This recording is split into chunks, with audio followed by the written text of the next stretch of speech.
tanyakan saja. Selesai penjelasan ini tanya lagi, selesai penjelasan ini tanya lagi, sehingga Bapak Ibu tahu apa yang akan dibuat. Ya. Kemudian guru melaksanakan analisis hasil penilaian. Analisis tadi sudah, yaitu cuma dokumennya seperti apa nantilah. Saya sebenarnya mau memeriksa Bapak Ibu, tapi lebih baik besok dah di supervisi itu. Yang penting ada, sudah ada seperti apapun bentuknya. Malah kita nanti dulu buat soalnya sudah ada bimbingan supaya jelas seperti anaknya saudara. Bisa jangan Ada berbahannya. Di mana posisinya itu Bapak Ibu lakukan, mungkin di pendahuluan atau mungkin nanti di pendahuluan itu ada juga diselipkan membersihkan anak-anak, disuruh membersihkan merapikan tempat duduknya secara konsisten di setiap RPP sebelum melakukan pembelajaran, sebelum mulai di kegiatan pendahuluan itu diselipkan itu meminta anak-anak untuk merapikan, membersihkan tempat duduknya. Itu juga bagian dari penanaman karakter, tapi harus secara konsisten, ya. Jangan hanya sekali ini saja, kemudian besok tidak lagi. Kalau berpakaian misalnya, boleh. Itu penguatan pendidikan karakter. Kemudian budaya literasi. Ya, ada aktivitas misalnya bagi anak-anak membaca dalam proses pembelajaran itu. Ada enggak diminta waktunya untuk membaca? Coba baca teks ini semuanya. Baca dulu. Membaca semacam membaca pemahaman misalnya. Itu juga bagian dari melakukan analisis. Kalau analisis ini sudah saya jelaskan, melakukan evaluasi atau menilai, kemudian atau mencipta dalam proses pembelajaran. Kalau kita mengajak anak-anak untuk melakukan aktivitas seperti itu, berpikir seperti itu, maka itu sudah pembelajaran sudah berarti mengajak anak untuk berpikir kritis. Semuanya itu merupakan kecakapan abad 21. Itu yang disebut dengan kecakapan abad 21. Kemudian guru menyusun RPP yang mengimplementasikan RPP. Oke. Kemudian guru merencanakan pembelajaran berbasis TIK. Ada enggak di media pembelajarannya? Ada enggak? Kalau tidak disebutkan media pembelajaran dalam RPP, tapi di langkah-langkah terlihat. Kalau Bapak Ibu bilang siswa mengamati tayangan misalnya, itu pasti menggunakan ID. Sekarang LCD pasti yang ditayangkan, ya. Ya, video misalnya, pas mengamati video misalnya, pasti menggunakan ID. Kemudian apa yang Bapak Ibu gunakan bisa terlihat di langkah-langkah pembelajaran. Karena itu dibuat di langkah-langkah pembelajaran itu adalah berbasis IT, gambaran tentang pembelajaran yang berbasis. Kemudian guru merencanakan pembelajaran sudah. Kemudian guru mengintegrasikan melihat proses dan hasil dalam perencanaan pembelajaran. Kalau nanti ya Bapak Ibu sudah menyebutkan di dalam penilaian itu adalah ketiga aspek itu, berarti Bapak Ibu sudah mengintegrasikannya. Tiga aspek penilaian yaitu sikap melalui observasi, kemudian pengetahuan, tes tulis, keterampilan misalnya dengan hasil produk misalnya itu sudah mengintegrasikan, ya. Kemudian baru di langsung anak-anak kalau ulangan harian pakai HP misalnya, ada tak? Nah, misalnya kalau tidak ada tak apa-apa lah, tidak apa-apa kalau tidak lengkap semua, tidak mesti lengkap. Jadi supervisi ini tidak akan mempersulit Bapak Ibu. Momentum Bapak Ibu melakukan konsultasi dengan supervisor, apa-apa yang penting Bapak Ibu sudah tahu dan merancang. Soal salah nanti kita konsultasikan. Kalau tidak baik, tidak benar, kita konsultasi, kesempatan kita. Oh ya, saya sudah buat, tapi kok ini dia yang saya buat. Oh, karena tidak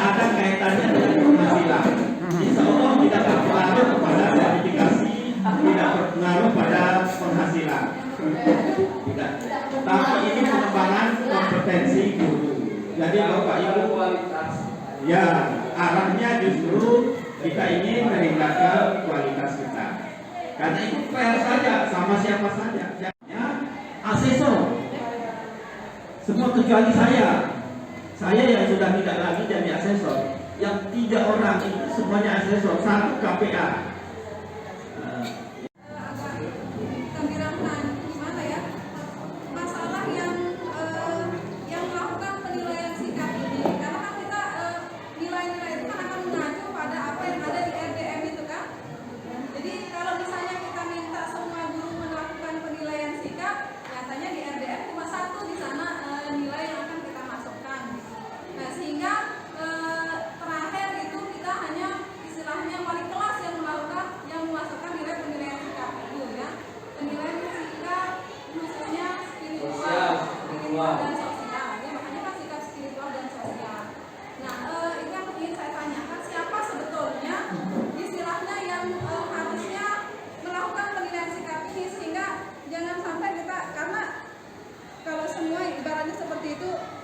Ya, pekerjaan kita juga yang lain kan banyak gitu ya. Nah, mungkin perlu istilahnya ketegasan supaya istilahnya kami bisa ini di dalam melakukan penilaian sikap itu bisa istilahnya bilang oke, guru-guru ini yang akan melakukan penilaian sikap karena ini kan terkait dengan RDM-nya. Nah, kemudian untuk portofolio juga ini kalau tidak salah portofolio ini yang kemarin itu kita lihat di RDM itu tempat memasukkan nilai portofolio itu ternyata bisa kita katakan di sana ada beberapa kolom untuk masukkan nilai portofolio. Sementara yang kami pahami portofolio itu adalah prestasi terbaik siswa, apakah itu dari tugasnya atau dari nilai ulangan hariannya. Nah, kalau di sana ada beberapa, di sana ada portofolio 1, ada portofolio 2, portofolio 3. Bagaimana sebetulnya kita melakukan penilaian itu? Apakah portofolio itu nanti kita ambil per KD? Dalam arti kan kalau misalnya kita ambil per KD 1 harus ada portofolio. Berarti di KD 1 itu harus ada beberapa model penilaian kan? Dari tugas, dari ulangan harian. Nah, itu dia. Kira-kira ya rumus besar ya. Ya, makanya yang saya tanyakan sekarang berapa sih yang kita masukkan nanti atau seperti apa sih sebetulnya penilaian portofolio ini? Karena aku ngaji tadi bahwa nilai terbaiknya yang akan kita masukkan. Nah, karena ibaratnya gini, selama ini karena kita ibaratnya kekurangan waktu itu sehingga kadang-kadang satu KD itu kita hanya melakukan 1 kali penilaian saja, misalnya lewat ulangan harian saja atau lewat tugas saja, penugasan saja. Nah, itu dia. Nah, kalau sekarang ada beberapa lembar istilahnya penilaian portofolio kan nggak bisa kita ambil kalau dalam 1 KD itu hanya ada 1 penilaiannya. Nah, bagaimana sebetulnya di sini untuk penilaian portofolio? Terima kasih. Ya, terima kasih. Terkait dengan yang pertama tadi apa tadi? Tidak ada penilaian sikap sosial. Oke, siapa sih yang melakukan penilaian sikap ya? Untuk penilaian sikap itu semua guru harus melakukan karena itu di RPP-nya juga termuat. Cara melakukan penilaian pada saat masuk kelas itu ada 3 kan? Penilaian katanya. Pertama penilaian sikap, spiritual dan sosial. Kedua pengetahuan, ketiga keterampilan. Karena yang Bapak Ibu ajarkan itu kan KD, KI dari KI 3 dan KI 4. Ya. KI 3 itu pengetahuan, karena itu tesnya berbentuk bisa tulis ya atau dengan multiple choice dengan apa bisa dilakukan. Tapi kemudian ada keterampilan. Keterampilan bisa dilakukan dengan dengan hasil karya produknya, itu praktik ya, proyek yang bisa dilakukan itu. Kemudian di sikap spiritual dan sosial seperti apa melakukan? Bapak itu kan hanya mengamati. Instrumennya mana? Instrumen pengamatan. Mengamati peristiwa-peristiwa yang terjadi saja yang diamati. Itu yang ditulis.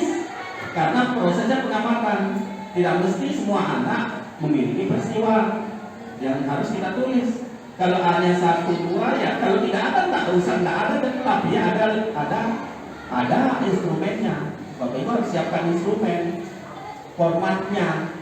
Cuma caranya mengamati Ada yang menaikkan kaki di atas meja, itu catatan Bapak Ibu, berarti hanya satu yang muncul. Itulah pilihan sikap.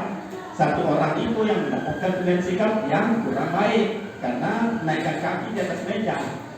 Ada anak yang memiliki sikap luar biasa.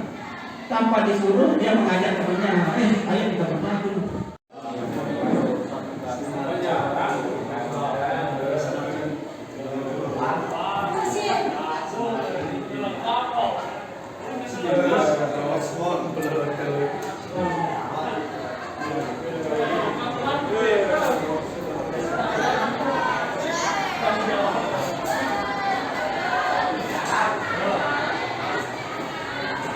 Iya, editor.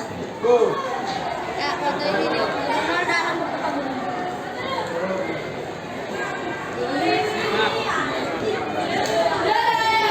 Ada foto film dia.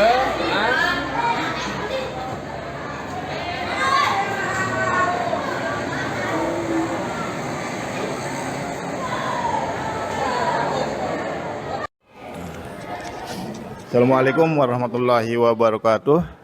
Pada hari ini kita berjumpa di MTSNW Korleko dalam rangka dengan topik apa tadi? Topik apa? Persiapan supervisi akademik dan manajerial. Iya. Nah, selama kepengawasan Bapak di tingkat MTS di wilayah Kecamatan Labuan Haji, ya apakah hanya MTS ini yang dahulu untuk mendapatkan sasaran lebih dahulu? Ya, untuk tahun ini memang menjadi sasaran itu MTS NW Korleko karena kemampuan kita untuk melakukan supervisi itu terbatas, jumlah pengawas itu sedikit. Nah, karena itu terbatas untuk masing-masing pengawas menunjuk madrasah yang akan disupervisi. Nah, kenapa MTS ini menjadi pilihan Bapak untuk disupervisi? Ya, MTS ini menjadi sasaran karena dia besar. Pertama besar dari jumlah siswanya, kemudian ini karena dia besar dari jumlah siswa berarti dia harus memiliki pelayanan, itu amanah dari masyarakat kepada MTS ini cukup besar. Nah, karena itu dia harus optimal dalam pelayanan supaya menjaga konsistensi, menjaga amanah itu dengan baik. Karena itu kita sasar supaya dia bisa lebih baik ke depan. Itu.